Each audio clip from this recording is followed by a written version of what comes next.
was present in court. Attendance लगी हुई है. DD law है.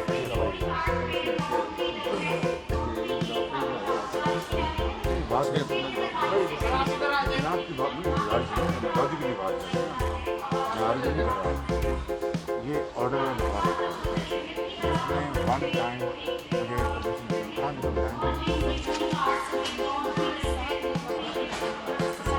सर वो आपकी प्रॉब्लम है ना हमारी तो नहीं that is your problem If in that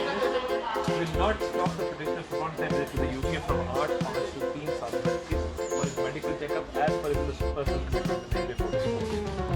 sir उसमें सेकंड ये है कि जब ये ऑर्डर ये नहीं कि ये पहली दफ़ा पहले भी ऐसे होता है ये शुमार कैसे जाते हैं इसमें ये होता है जब ये ऑर्डर आते हैं ना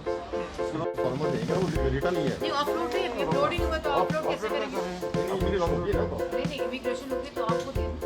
आप रिटर्न देंगे आपको ये सारा जो फॉर्मल है ना हमारा वो रिटर्न ही है आप दे रहे हैं